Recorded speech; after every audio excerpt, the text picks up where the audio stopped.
Hello, আসসালামু আলাইকুম। সবাই দেখছেন আমার এই গাছগুলো। আমি আজকে এই গাছগুলো লাগাইছি 20 দিন হয়ে গেছে। 20 দিনে এই একটা গাছ একটু ভালো অবস্থায় আছে, এখানে একটা গাছ দেখেন মশাই রয়েছে কীভাবে, মানে বলতেছে না, এত পরিমাণে গরম আর রোদ্দুর, এগুলো বলে না গাছগুলো। এই গাছগুলো আবার নতুন লাগাইছি, আপনার এখানে লাগাইছি। আর এখানে কিছু গাছ লাগাইছি, মিষ্টি কুমড়া গাছ, এখানে একটা বেগুন গাছ লাগাইছি। আর উপরে এই জমিটা আমি কিছু কিছু জায়গায় ঢেঁড়স গাছ লাগাম। আর এই গাছগুলোর অবস্থাও মোটামুটি ভালো, কিন্তু ফুল এসে গেছে, কিন্তু তাড়াতাড়ি ফুল তো আমি নেব না।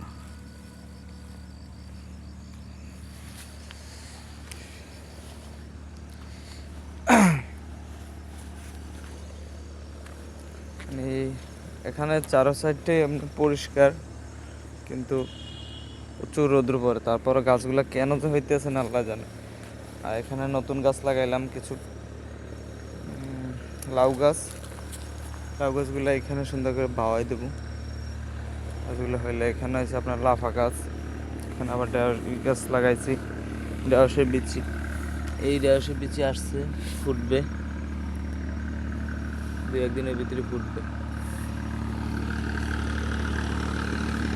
এই গাছগুলো উঠে রাখছি, কালকে লাগাবো।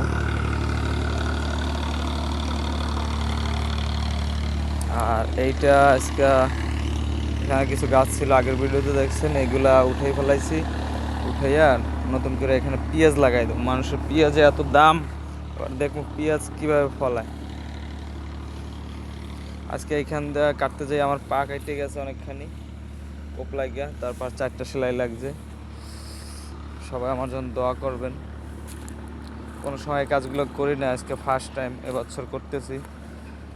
আর এখানে লাগাইছি মরিচ গাছ, গাছগুলো নুয়ে পড়ছে, পানি দিয়ে দিছি এইমাত্র। এবার এখানে লাগাইছি দুন্দুল গাছ আপনার।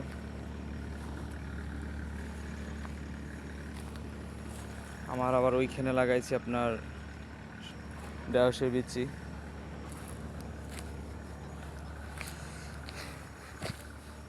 আর এই সাইড দিয়ে আমি কিছু গাছ লাগাই দেবো আরও, ঢেঁড়সের বিচি, তারপর বিভিন্ন গাছ লাগাই দেবো।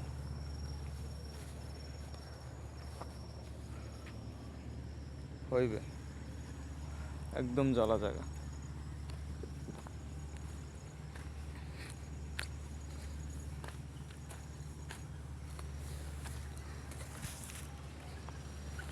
আর সেদিনকে সার দিছি, সার দেওয়ার ফলে এখানে কিছু গাছ ছিল, গাছগুলো সব পুড়ে গেছে সারের তেজ। মাটি অনেক কষ্টের গাছ আমার।